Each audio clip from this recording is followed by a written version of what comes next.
Bismillahirrahmanirrahim. Assalamualaikum warahmatullahi wabarakatuh. Alhamdulillahilladzi arsala rasulahu bil huda wa dinil haq liyuzhirahu 'ala dini kullih wa kafa billahi syahida. Asyhadu an la ilaha illallah wahdahu la syarikalah wa asyhadu anna Muhammadan abduhu wa rasuluhu la nabiyya ba'dah. Qala Allah Ta'ala fil Qur'anil Karim, a'udzu billahi minasyaitonir rajim. Bismillahirrahmanirrahim. Huwallazi arsala rasulahu bil huda wa dinil haqq liyuzhirahu 'alad dini kullih wa kafa billahi syahida. Al-ayah, sadaqallahul adim, wallahu a'lam bimuradih. Puji dan syukur senantiasa kita panjatkan kehadirat Allah yang Maha Ghafur. Salawat dan salam semoga selamanya terlimpah curahkan kepada Nabi kita semua, revolusioner Islam sedunia, yang telah membawa umat manusia minaz zulumati ilan nur, yang tadinya dari kegelapan kepada cahaya ketauhidan, dari kejahiliahan kepada cahaya Islam, yang semoga kita semua kita semua diterima sebagai umatnya, diakui sebagai umatnya, yang mana kita sama-sama memperbanyak sholawat kepadanya, hingga Allah Subhanahu wa Ta'ala di dalam Al-Quran menyuruh kepada orang-orang yang beriman, innallaha wa malaikatahu yusholluna 'alan nabi ya ayyuhalladzina amanu shollu 'alaihi wa sallimu taslima. Allah dan malaikat bersolawat, wahai orang-orang yang beriman, shollu 'alaihi wa sallimu taslima. Kita juga harus salawat dan taslim kepada baginda Rasulullah sallallahu alaihi wasallam. Para ulama membagi salawat di sana menjadi 3. Lafaz salawat kalau dari Allah itu artinya adalah rahmat, dari malaikatnya Allah artinya adalah istighfar, dari kita selaku orang-orang yang beriman artinya adalah doa. Baik ananda sekalian, pada kesempatan kali ini kita melanjutkan kembali kepada pembelajaran Sirah Nabawi, yang mana referensinya dari kitab Khulasah Nurul Yakin fi Sirati Sayyidil Mursalin, karya Omar Abdul Jabbar. Ya. Alangkah lebih berkahnya, marilah kita sama-sama awali pembelajaran kita ini dengan sama-sama membacakan basmalah bersama-sama. Bismillahirrahmanirrahim. Kemudian doa sebelum belajar, Rabbi zidni ilma warzuqni fahma birahmatika ya arhamar rahimin. Baik ananda yang Bapak banggakan, sebelumnya kita telah membahas bagaimana saat usia Rasulullah Shallallahu Alaihi Wasallam 35 tahun, pada saat itu ada sebuah peristiwa yang menjadi catatan para ahli sirah, ahli sejarah juga. Itu diantaranya adalah saat renovasi Ka'bah, kemudian peletakan Hajar Aswad, dan sekaligus saat itu adalah Rasulullah Shallallahu Alaihi Wasallam menjadi seorang hakim, artinya menjadi seorang pemberi keputusan, yang mana pada saat itu orang-orang Quraisy bersengketa atas siapa yang lebih pantas menyimpan Hajar Aswad kepada tempatnya kembali. Dan alhamdulillah Rasulullah Shallallahu Alaihi Wasallam menjadi penengah di antara mereka, sehingga tidak jadi pertumpahan darah, tidak terjadi sebuah peperangan karena kecerdasan Rasulullah Shallallahu Alaihi Wasallam. Sehingga Nabi Muhammad Shallallahu Alaihi Wasallam ini di Mekah diberikan julukan sebagai Al-Amin, orang yang sangat terpercaya. Kalau ada orang yang baik, maka Nabi Muhammad adalah orang terbaik. Kalau ada orang yang hebat, maka Nabi Muhammad adalah orang terhebat. Ini sebelum beliau jadi nabi, sebelum beliau jadi rasul, terlepas dari kenabiannya, terlepas dari kerasulannya, beliau itu adalah seseorang yang sangat diidolakan, seseorang yang sangat luar biasa di Mekah. Jadi orang-orang sudah mengenali beliau dengan julukan Al-Amin, orang yang sangat terpercaya. Artinya Rasulullah Shallallahu Alaihi Wasallam itu merupakan orang yang soleh. Soleh itu adalah riayatu hukukillah wa hukukil ghairillah. Akan tetapi kita itu soleh saja tidak cukup. Kalau soleh itu hanya untuk diri pribadi, dan orang lain banyak yang suka kepada kita.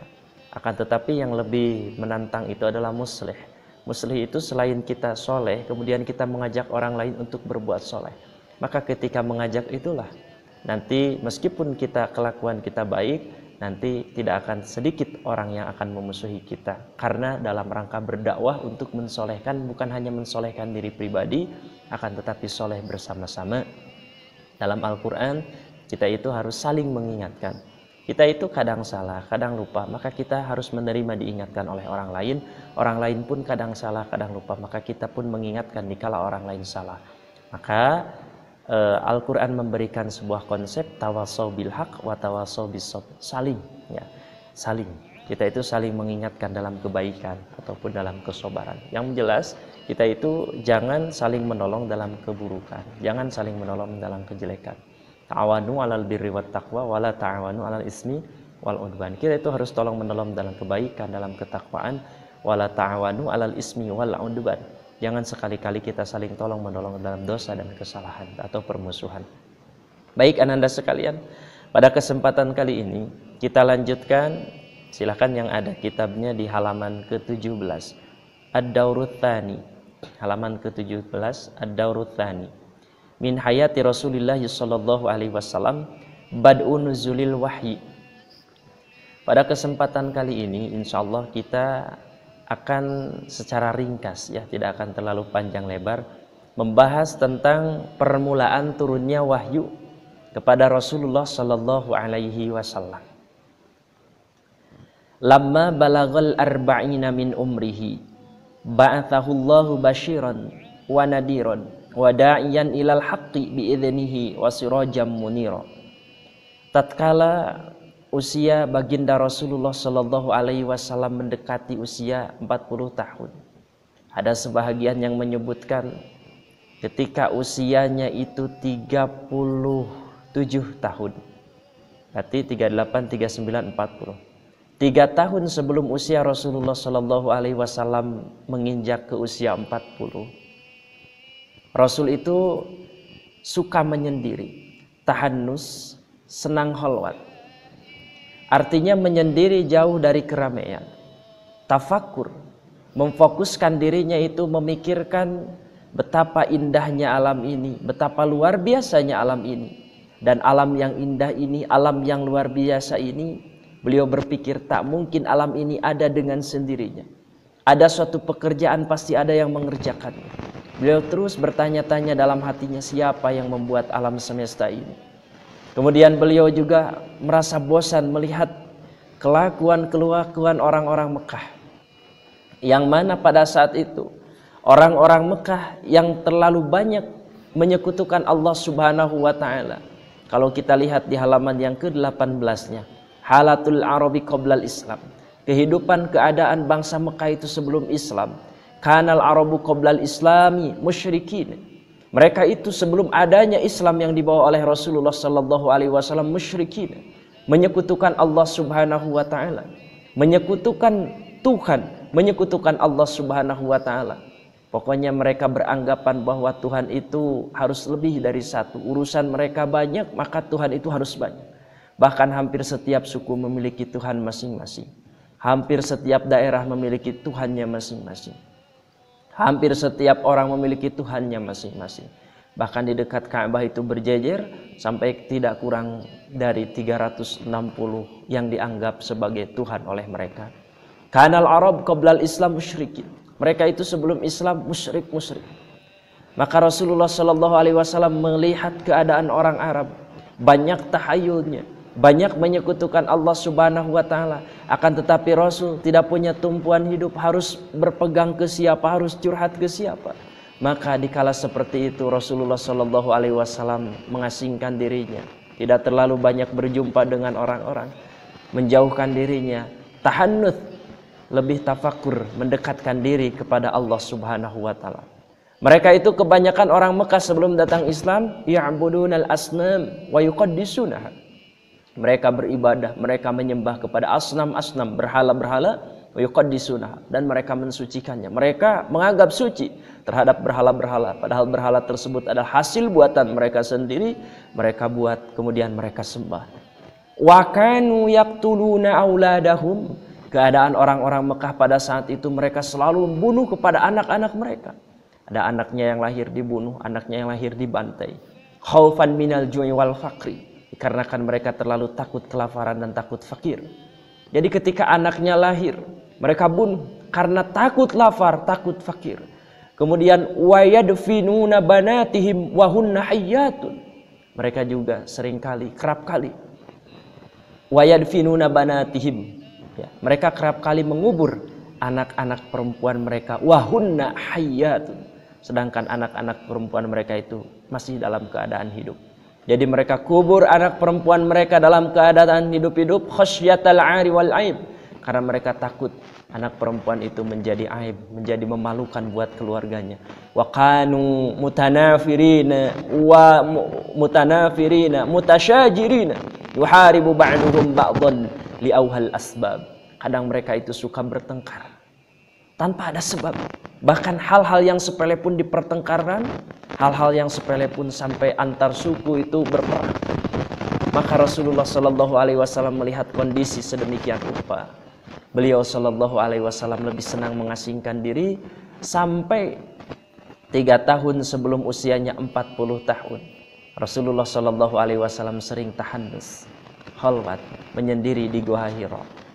Maka pada saat bulan Ramadan, Rasulullah Shallallahu Alaihi Wasallam tentu ya menyendiri di Gua Hira itu tidak 1 hari 1 malam terus selama di sana, tidak.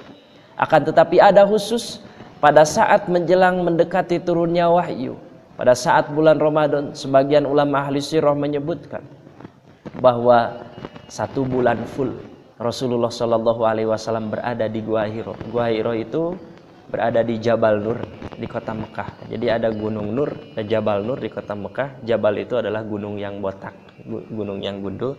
Jadi tidak ditumbuhi pohon-pohon, tidak ditumbuhi tanaman-tanaman. Di sana ada gua, namanya Gua Hira. Maka Rasulullah Shallallahu Alaihi Wasallam khusus di bulan Ramadan tersebut membawa perbekalan, membawa roti yang banyak, membawa air yang banyak, dibawa ke sana. Jadi Rasul tidak dalam kelaparan ya. Awas. Nanti kalau misalkan khalwat, misalkan kemudian Rasulnya dalam keadaan kelaparan lalu menerima wahyu, bisa saja mungkin orang lain mengira itu bukan wahyu, tapi karena Rasul lapar. Bukan. Ini Rasul membawa perbekalan biasa normal. Maka nanti ketika turunnya wahyu, Rasul dalam keadaan sadar, Rasul dalam keadaan normal, Rasul dalam keadaan tidak kelaparan. Itu seperti itu. Nah, ketika turunnya wahyu, lamma balagul arba'ina min umrihi, saat usia Rasulullah Shallallahu Alaihi Wasallam genap 40 tahun, ba'athahullahu basyiran. Allah Subhanahu Wa Taala mengutus Rasulullah Shallallahu Alaihi Wasallam untuk memberikan kabar gembira, wa nadhiran, dan memberikan ancaman, wa da'iyan ilal haq, dan Rasulullah Shallallahu Alaihi Wasallam mengajak kepada kebenaran, biidnihi, atas perintah Allah Subhanahu Wa Taala, wasirajam munira, dan Rasulullah Shallallahu Alaihi Wasallam menjadi lampu yang menerang. Saat di Gua Hira, ketika itu Rasulullah Shallallahu Alaihi Wasallam sedang halwat tahannus kepada Allah Subhanahu Wa Taala. Turun wahyu yang pertama kepada beliau. Ada hatib, ada suara tanpa terlihat sebelumnya berkata kepada Rasulullah Shallallahu Alaihi Wasallam, Iqra, bacalah. Rasul menjawab, ma ana biqari, saya tidak bisa membaca, saya tidak pandai membaca, saya tidak pandai menulis. Karena rekan-rekan perlu pahami, Rasulullah Shallallahu Alaihi Wasallam, bahkan keumuman kebanyakan orang-orang Mekah pada saat itu tidak pandai baca, tidak pandai nulis. Termasuk baginda Rasulullah Shallallahu Alaihi Wasallam tidak pandai baca, tidak pandai nulis, disebut ummi. Apa hikmahnya? Hikmahnya diantaranya adalah untuk menjaga keaslian Al-Quran. Aslinya Al-Quran itu bukan buatan Nabi Muhammad Shallallahu Alaihi Wasallam. Aslinya Al-Quran itu adalah asli tanpa intervensi ataupun investasi Rasulullah Shallallahu Alaihi Wasallam. Asli itu adalah firman dari Allah Subhanahu Wa Taala.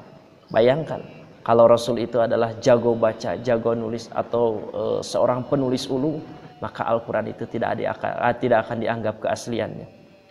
Rasul tidak pandai baca, tidak pandai nulis saja orang-orang Mekah pada saat itu, padahal mereka juga tahu Rasul itu tidak pandai baca, tidak pandai nulis.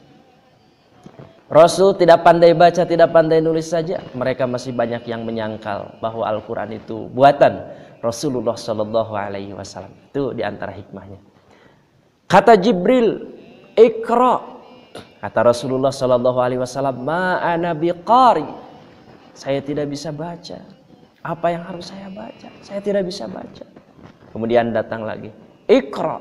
Ma ana biqari. Saya tidak bisa baca. Kemudian datang lagi, Iqra. Ma ana biqari. Saya tidak bisa baca. Saya bukan ahli pembaca. Maka saat itu Rasulullah Shallallahu Alaihi Wasallam dipeluk oleh malaikat Jibril. Kemudian disampaikan lagi oleh malaikat, Iqra bismi rabbikal ladzi khalaq khalaqal insana min 'alaq Iqra wa rabbukal akram alladzi 'allama bil qalam 'allamal insana ma lam ya'lam. Rasul gemetar sambil Rasul menghafal apa yang disampaikan oleh malaikat itu. Iqra, bacalah, bismi rabbikal ladzi khalaq, dengan menyebut nama Tuhanmu, dengan menyebut nama Rabbmu yang telah menciptakanmu. Iqra bismi rabbikal ladzi khalaq khalaqal insana min 'alaq, yang telah menciptakan manusia min 'alaq.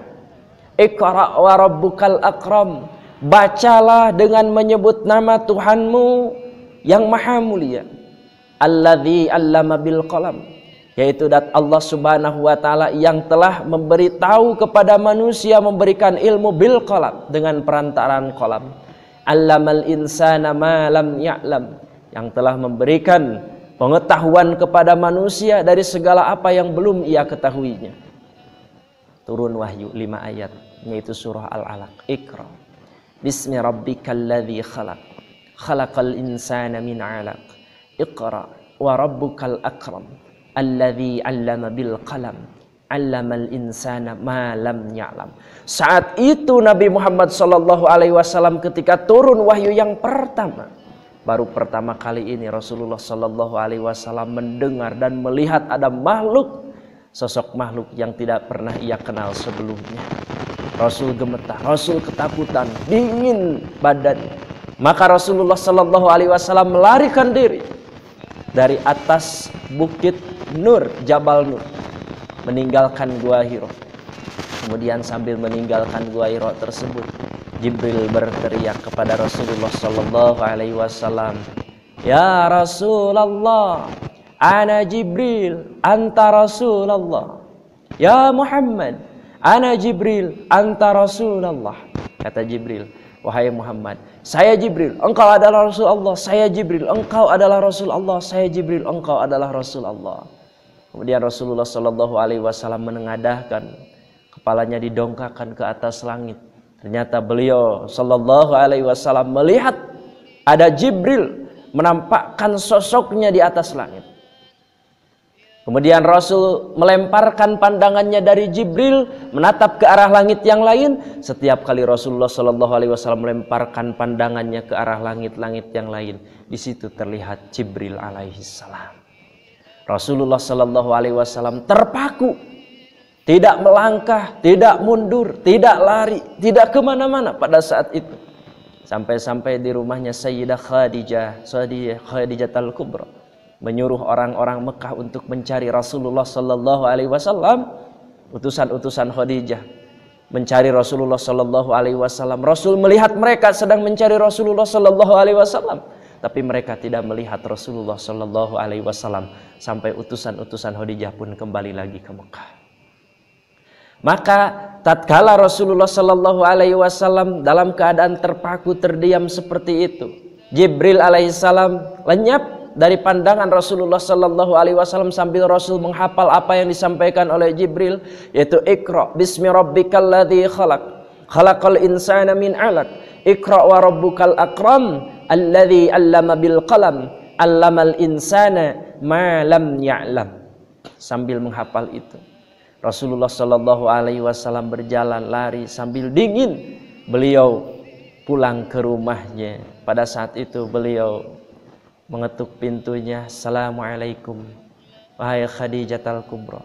Kemudian Rasulullah sallallahu alaihi wasallam bertanya kepada Khadijah, "Wahai Khadijah, ada apa denganku? Sebagian riwayat sambil menyebutkan Rasulullah Shallallahu Alaihi Wasallam duduk di atas pahanya Khadijah sambil bersandar kepada Khadijah, istri tercintanya. Rasul bertanya kepada Khadijah sambil bersandar, wahai Khadijah, ada apa denganku? Kata Khadijah, kenapa? Ada apa?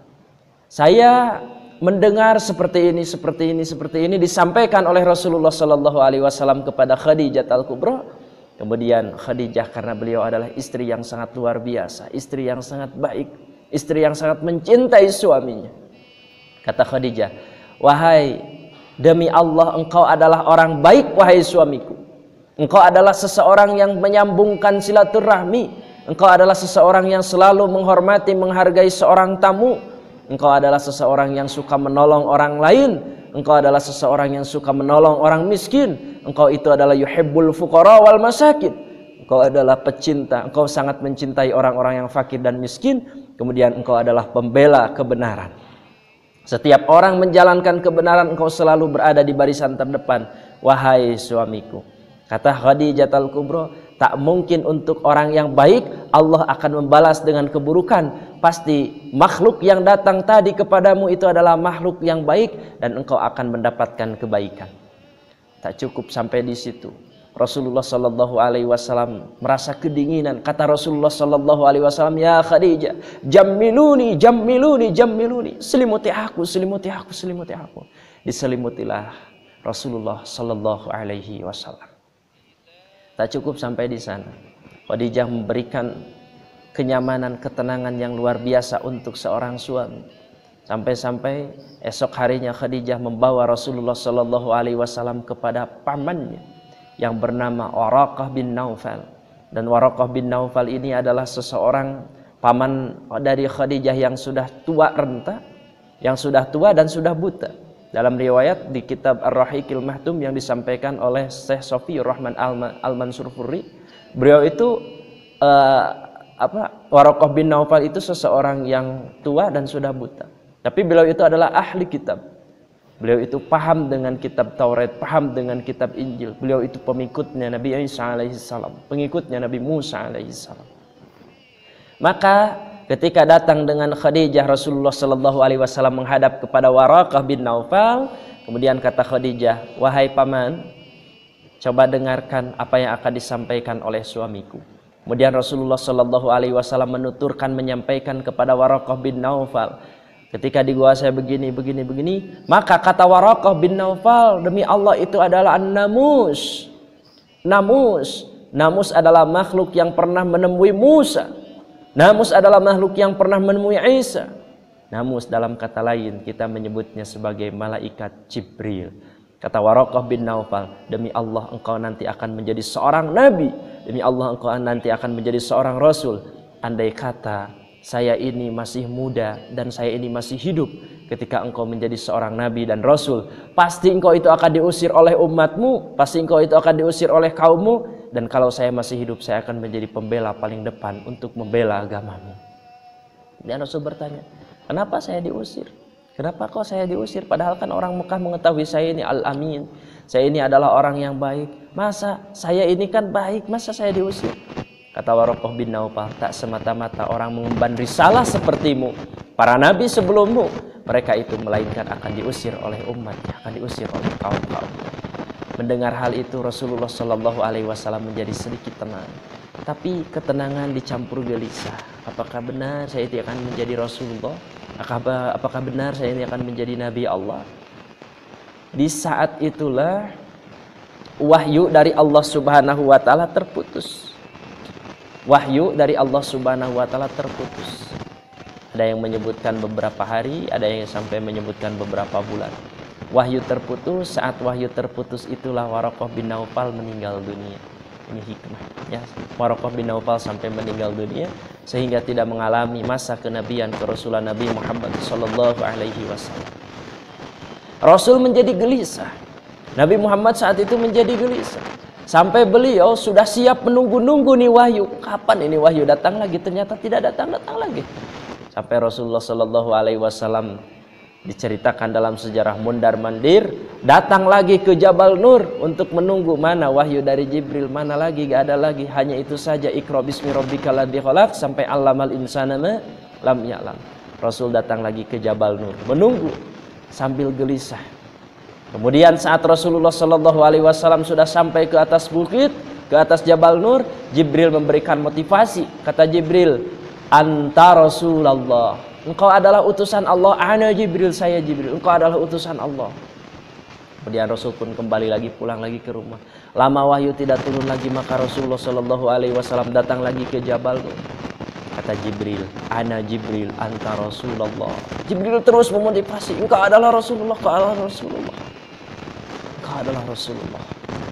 Ini sangat luar biasa ini, saat wahyu turun pertama kepada Rasulullah Shallallahu Alaihi Wasallam. Kita di sini rasanya perlu juga untuk membahas sedikit tentang tahapan turunnya wahyu. Tahapan turunnya wahyu itu bermacam-macam. Yang pertama ada yang melalui di sini di kitabnya disebutnya birru'yas shadiqah. Fakana la yara syai'an fi naumihi illa tahaqqaqa fi yaqdati. Ru'yah shadiqah itu adalah mimpi yang benar. Tatkala apa yang dimimpikan oleh Rasulullah sallallahu alaihi wasallam, fakana la yara syai'an fi naumihi, apa saja yang terlihat di dalam tidurnya Rasulullah sallallahu alaihi wasallam illa tahaqqaqa fi yaqdati, kecuali itu nyata dalam keadaan yang nyata. Maka pertama, wahyu itu kepada para nabi, kepada para rasul, dan termasuk kepada Nabi Muhammad SAW, pertama bisa melalui mimpi yang hakiki. Banyak wahyu itu turun kepada para nabi melalui mimpi. Di antaranya kepada Nabi Yusuf alaihissalam. Nabi Yusuf pernah menyampaikan kepada ayahnya sebelum menjadi Nabi Yusuf. Idza qala Yusufu li abihi ya abati inni ra'aitu ahada asyara kawkaba wasyamsa wal qamara ra'aituhum li sajidin. Ini di dalam surah Yusuf. Ini mimpi, dari mimpi. Kemudian Nabi Yusuf saat sudah jadi nabi, ada seorang raja Mesir bermimpi melihat 7 ekor sapi yang kering kerontang kurus memakan 7 ekor sapi yang gemuk-gemuk. Maka ditakwil mimpi tersebut oleh Nabi Yusuf alaihissalam. Ketika Nabi Ibrahim alaihissalam di dalam surah As-Saff diceritakan bermimpi, kemudian mimpinya disampaikan kepada anak. Kata Nabi Ibrahim alaihissalam, kalau di ayat Al-Qur'annya menyebutkan falamma balagha ma'hu sa'ya qala ya bunayya inni ara fil manam. Ara fil manam itu mimpi. Inni ara fil manami anni adbahuka fangdur madza tara. Itu jadi yang pertama. Wahyu itu bisa turun melalui mimpi, disebut ar-ru'yah as-shadiqah. Kemudian yang selanjutnya, yang kedua, turunnya wahyu bisa menjadi sesuatu yang dibisikkan kepada hati. Jadi yang pertama adalah ar-ru'yah shadiqah, mimpi yang benar. Yang kedua, turunnya wahyu itu adalah sesuatu yang dibisikkan ke dalam hati beliau, dalam hati Nabi Muhammad SAW, tanpa terlihat malaikatnya atau malaikat Jibril. Kemudian yang ketiga, malaikatnya muncul menyerupai laki-laki. Jadi ada juga wahyu itu turun, malaikatnya datang dengan rupa dan bentuk sebagai manusia, bentuk laki-laki. Orang-orang sebagian ahli sejarah menyebutkan Jibril seringkali menyerupai Lihyah al-Kalbi. Ketika datang kepada Rasulullah SAW menyerupai laki-laki. Dan untuk wahyu yang ini para sahabat pun bisa melihatnya. Seringkali para sahabat pun bisa melihatnya. Kalau kita lihat di hadis tentang iman, Islam, dan ihsan, itu Jibril alaihissalam datang menyerupai seorang laki-laki, datang kepada Rasulullah SAW, bertanya, kemudian membenarkan. Dan yang keempat, wahyu itu bisa berbentuk bunyi lonceng, dan malaikatnya tidak terlihat. Dan para ahli sejarah sampai kalau kita lihat di dalam kitab Sahih Bukhari Muslim, wahyu yang paling berat diterima oleh Rasulullah SAW itu adalah wahyu yang berbunyi lonceng. Malaikatnya tidak kelihatan, Rasul mengadah ke langit, terdengar oleh Rasulullah SAW. Rasul faham apa yang disampaikannya, tapi bunyinya terdengar seperti bunyi lonceng. Kalau Rasul sedang berada di atas hewan kendaraannya, hewan tunggangannya, itu hewan-hewannya pun sampai langsung terjatuh merunduk. Pernah Rasulullah SAW di saat dekat dengan Zaid bin Harisah pun sampai merasa berat dengan kaki Rasulullah Shallallahu Alaihi Wasallam yang menumpang di atas kakinya saat turun wahyu, yang mana wahyunya itu turun dengan menyerupai lonceng. Ini Al-Quran itu berat diterima untuk seseorang yang jiwanya tidak stabil. Kan tetapi Rasulullah Shallallahu Alaihi Wasallam adalah manusia pilihan Allah Subhanahu Wa Taala yang jiwanya bersih, maka Al-Quran turun kepada Rasulullah Shallallahu Alaihi Wasallam dengan mudah. Dan yang terberatnya itu adalah wahyu yang menyerupai lonceng. Bagaimana tidak mudahnya Al-Quran ketika diturunkan. Bayangkan saja di dalam surah Al-Hasyr, andai kata Quran itu diturunkan kepada gunung. Lau anzalna hadzal Qur'ana ala jabalin. Andai kata Quran itu Allah turunkan kepada gunung, la ra'aitahu khashian mutasaddian min khasyatillah. Saking takutnya kepada Allah, gunung tersebut akan hancur.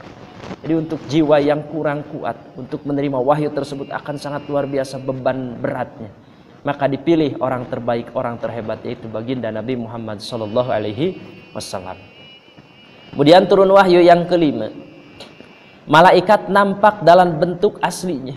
Ini diceritakan di surah An-Najm ayat 13 sampai 14 dan surah At-Takwir ayat 22 sampai 23. Jadi malaikat nampak kepada Rasulullah Shallallahu Alaihi Wasallam dalam bentuk keadaan aslinya malaikat seperti itu. Ya, di Al-Quran surah An-Najm ayat 13 sampai 14 dan di At-Takwir ayat 22 sampai 23. An-Najm, wan najmi idha hawa dan selanjutnya. Kemudian yang keenam, wahyu yang disampaikan oleh Allah Subhanahu wa taala di atas lapisan langit itu pada saat Isra Mi'raj di Sidratil Muntaha. Mohon maaf kita tidak usah membayangkan tentang keadaan Allah Subhanahu wa taala di mananya. Nah, itu sulit untuk kita bayangkan ya. Dan pembahasan lebih lanjutnya untuk hal ini tentang mahallul qiyam atau tentang sifat qiyam bin nafsi, insyaallah kita akan bahas khusus dalam bab ilmu tauhid. Dalam bab ini kita garis bawahi saja terlebih dahulu, Rasul menerima wahyu yang keenam itu adalah wahyu yang disampaikan oleh Allah Subhanahu wa taala langsung di atas lapisan-lapisan langit, yaitu di Sidratil Muntaha. Tanpa kita bayangkan Allah ada di mana, tanpa kita protes Allah itu seperti apa, karena pertanyaan-pertanyaannya pun perlu kita jawab dengan ilmu yang khusus. Nanti kita akan bahas dalam poin-poin ilmu tauhid. Kemudian yang selanjutnya, yang ketujuh, Allah berfirman secara langsung tanpa perantaraan. Jadi tanpa melalui Jibril, tanpa melalui siapa-siapa, ini wahyu Allah langsung berfirman kepada Nabi Muhammad SAW. Dan di antaranya pernah terjadi kepada Nabi sebelum Nabi Muhammad, yaitu kepada Nabi Musa alaihissalam. Di dalam Al-Quran disebutkan wa kallamallahu Musa taklima. Maka sampai Nabi Musa itu di antara gelarnya adalah gelarnya Kalimullah. Itu seperti itu. Jadi tsumma nazala alaihi ruhul amin Jibril wa huwa yata'abbadu fi ghari Hira wa 'allamahu kaifa yahdin nas as-siratal mustaqim wa yurshiduhum ila ittiba'id dinil qawim. Jadi ketika Rasulullah Shallallahu Alaihi Wasallam sudah mengetahui bahwa dirinya itu nanti akan menjadi nabi, nanti akan menjadi rasul, Rasul itu menunggu-nunggu. Jadi wahyu terhenti. Kapan ini wahyu datang lagi? Kata Rasulullah Shallallahu Alaihi Wasallam. Rasul merasa bersedih karena wahyu terputus. Cukup hanya itu saja 5 ayat. Iqra bismi rabbikal ladzi khalaq, khalaqal insana min 'alaq, Iqra wa rabbukal akram, alladzi 'allama bil qalam, 'allamal insana ma lam ya'lam. Beberapa waktu itu wahyu ditunggu-tunggu oleh Rasulullah SAW sampai Rasul merasa jadi sedih. Ini teh saya teh jadi nggak jadi Rasul teh, jadi nggak saya teh jadi Nabi teh. Rasul sampai datang lagi ke Gua Hiro, datang lagi ke Jabal Nur. Saya teh jadi atau enggak ini teh? Rasul sampai mengenal ke langit. Jibril terus memotivasi, dimotivasi terus oleh Jibril. Apa motivasinya? Kata Jibril, ana Jibril, anta Rasulullah. Saya adalah Jibril, engkau adalah Rasulullah. Engkau adalah Rasulullah. Jadi Jibril juga gak bisa buat wahyu, gak bisa tanpa persetujuan atau tanpa perintah Allah Subhanahu Wa Taala. Karena malaikat itu la ya'sunallah ma amarahum wa yaf'aluna ma yu'marun. Tidak akan pernah bermaksiat kepada Allah Subhanahu Wa Taala dan tidak akan pernah melakukan segala sesuatu kecuali atas perintah dari Allah Subhanahu Wa Taala. Jadi yakin Jibril itu adalah makhluk suci, ketika membawa wahyu tidak akan ditambah, tidak akan dikurang. Itu seperti tidak akan korupsi ayat gitu ya. Kemudian di saat Rasulullah Shallallahu Alaihi Wasallam menunggu wahyu dari Allah Subhanahu Wa Taala, turun lagi ayat Bada'an Nabi sallallahu alaihi wasallam bid-da'wati sirran lamma nazala alaihi ya ayyuhal muddaththir qum fa'anzir wa rabbaka fakabbir wa thiyabaka fatahhir warrujza fahjur wa la tamnun tastakthir wa li rabbika fasbir. Ya. Datang wahyu kepada Rasulullah sallallahu alaihi wasallam ini merupakan wahyu yang kedua. Perintah untuk berdakwah, dan dakwah di sini termasuk kepada ad-da'watu sirran, dakwah secara sembunyi-sembunyi, 3 tahun lamanya. Ya ayyuhal muddaththir, hei orang yang sedang berselimut, kata Allah Subhanahu wa taala, kum fa'angdir, bangunlah lalu berikanlah peringatan. Wa rabbaka fakabbir, dan Tuhanmu agungkanlah. Wa thiyabaka fatahhir, dan hendaklah engkau membersihkan atau mensucikan pakaianmu. Warrujza fahjur, hendaklah engkau tinggalkan kotoran. Wala tamnun tastaksir, dan janganlah engkau tunjukkan kebaikanmu supaya engkau dapat banyak. Wali rabbika fasbir, dan kepada Tuhanmu lah hendaklah engkau berlaku sabar. Fada'a ahla baitihi, setelah menerima ayat ini, setelah menerima ayat surah Al-Mudaththir ini, ya ayyuhal muddaththir qum fa'anzir wa rabbaka fakabbir wa thiyabaka fatahhir warujza fahjur wa la tamnun tastaksir wa li rabbika fasbir. Maka apa yang disampaikan dilakukan oleh Rasulullah sallallahu alaihi wasallam? Fada'a ahla baitihi, maka Rasul dakwah mengajak kepada ahli baitnya, kepada keluarganya. Wa may yattaqi bihi min asdiqaihi alladzina ya'taqiduna sidqahu. Jadi oleh Rasulullah sallallahu alaihi wasallam, dakwah pertama yang dilakukan adalah dakwah kepada keluarganya terlebih dahulu, kemudian dakwah kepada teman-teman dekatnya. Begitulah kita kalau berdakwah, metode dakwah itu seperti itu.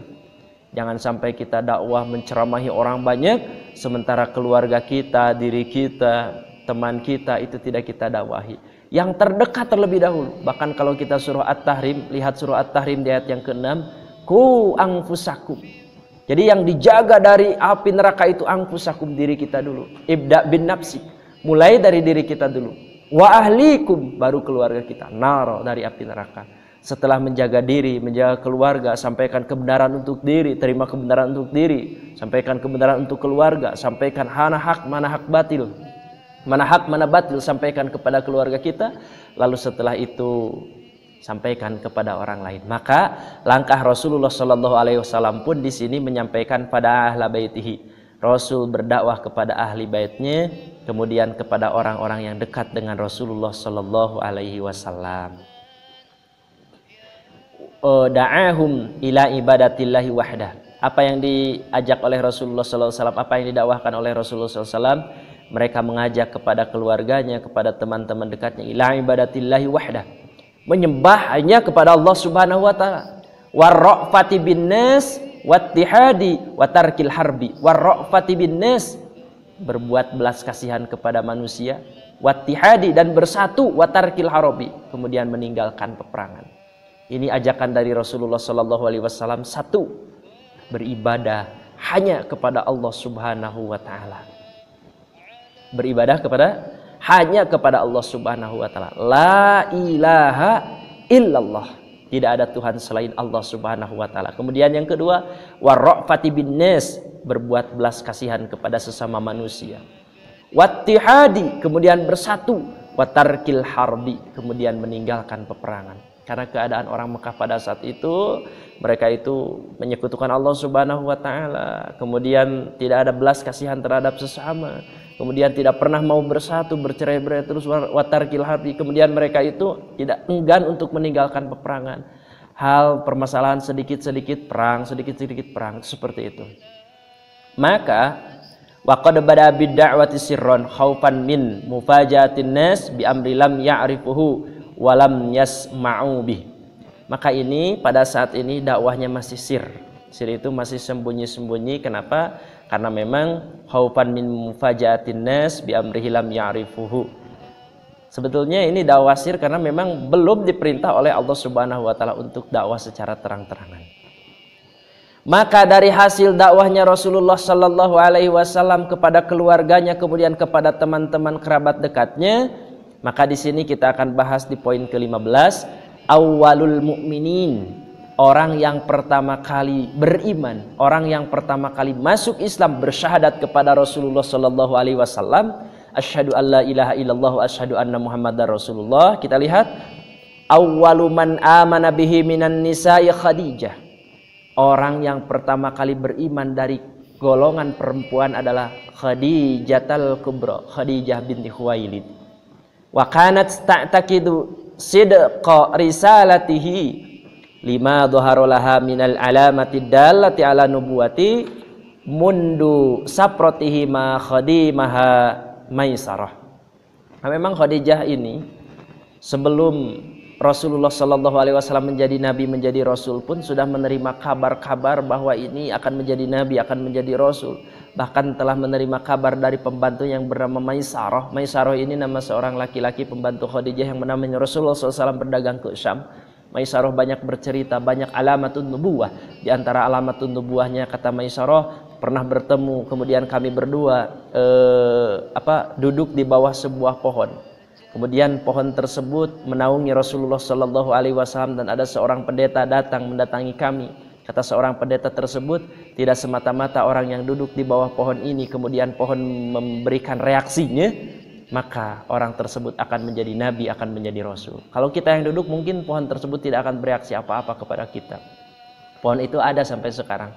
Pohon tertua di dunia disebutnya, ya. Pohon tertua di dunia. Semua para nabi, semua para rasul pernah duduk di bawah pohon itu, termasuk Nabi Muhammad Shallallahu Alaihi Wasallam. Dan reaksi pohon tersebut, kalau misalkan calon nabi, calon rasul duduk kepanasan, maka pohon tersebut akan menaungi rasul dan nabi yang ada di bawah. Itu seperti itu. Kemudian, jadi yang beriman pertama kali dari seorang perempuan adalah Khadijatul Kubra. Kemudian, wa awwalu man amana bihi minar rijal Abu Bakrin. Orang yang pertama kali dari seorang laki-laki adalah Abu Bakar As-Siddiq. Wa kana sadiqahu qabla ba'thihi. Dan Abu Bakar As-Siddiq ini adalah teman Rasulullah Sallallahu Alaihi Wasallam sebelum Rasulullah Sallallahu Alaihi Wasallam diutus. Usianya hanya beda 2 tahun. Ketika Rasul usia 40 tahun saat itu ya, maka Abu Bakar As-Siddiq usianya 38 tahun. Jadi memang teman Abu Bakar semenjak kecil, teman Rasul semenjak kecil. Kemudian wa Zaid bin Harithah wa kana mamlukan Nabi sallallahu alaihi wasallam fa'ataqahu. Rasulullah sallallahu alaihi wasallam memiliki seorang budak yang bernama Zaid bin Harithah. Zaid bin Harithah ini dimerdekakan oleh Rasulullah sallallahu alaihi wasallam saat Nabi Muhammad mengemban risalah kenabian. Hamba sahaya yang pertama kali beriman kepada Rasulullah SAW adalah Zaid bin Harithah. Kemudian yang selanjutnya, wa awwalu man amana bihi minas sibyan, dan orang yang pertama kali beriman dari golongan anak-anak, Ali bin Abi Thalib, wa kana rabibar Rasul, yaitu Ali bin Abi Thalib, dan Ali itu adalah sepupunya Rasulullah sallallahu alaihi wasallam. Oke? Orang-orang yang pertama kali beriman 4. 1. Khadijah binti Khuwailid. Yang kedua dari golongan laki-laki Abu Bakar As-Siddiq. Yang ketiga dari golongan hamba sahaya yaitu Zaid bin Harithah. Yang keempat dari golongan anak-anak yaitu Ali bin Abi Thalib. Kemudian terakhir, wa qad da'a Abu Bakrin man yuhibbuhu wa yuhibbunahu fa ajabahu jam'un katsirun minhum. Kemudian Abu Bakar As-Siddiq pun dakwah kepada orang-orang yang dicintainya oleh Abu Bakar dan mereka pun mencintai Abu Bakar As-Siddiq. Mereka masuk Islam juga. Siapa orang yang masuk Islam hasil dari dakwahnya Abu Bakar As-Siddiq? Utsman bin Affan, tsalitsul khulafa'ir rasyidin, yaitu Utsman bin Affan yang nantinya akan menjadi khalifah khulafaur rasyidin nomor ketiga itu. Jadi Utsman bin Affan masuk Islamnya atas dakwahnya Abu Bakar As-Siddiq. Kemudian wa Zubair bin Al-Awwam. Ini juga hasil dakwahnya Abu Bakar As-Siddiq, Zubair bin Awwam. Zubair bin Awwam ini adalah anaknya bibi Rasulullah sallallahu alaihi wasallam yang bernama Sofiyah. Jadi Rasulullah sallallahu alaihi wasallam ayahnya Abdullah bin Abdul Muttalib, kemudian punya kakak yang bernama Sofiyah binti Abdul Muttalib. Kemudian anak Abdullah adalah Rasulullah SAW, anak Sofia adalah Zubair bin Awwam. Jadi ananda sekalian, cukup ya pembahasan kali ini. Pertama dari mulai turunnya wahyu, kemudian yang kedua dakwah secara sembunyi-sembunyi, kemudian dari dakwah secara sembunyi-sembunyi itu mendakwahi keluarga, kemudian kerabat dekatnya. Yang pertama kali masuk Islam yang beriman ada 4 orang, Khadijah, Abu Bakar, Zaid bin Haritha, Ali bin Abi Thalib. Kemudian Abu Bakar berdakwah, ada beriman 2 orang, Utsman bin Affan, kemudian Zubair bin Awwam. Semoga pertemuan kali ini ada manfaatnya, diberkahi oleh Allah Subhanahu wa taala. Mohon maaf atas segala kekurangan, hilaf dan salahnya. Wassalamualaikum warahmatullahi wabarakatuh.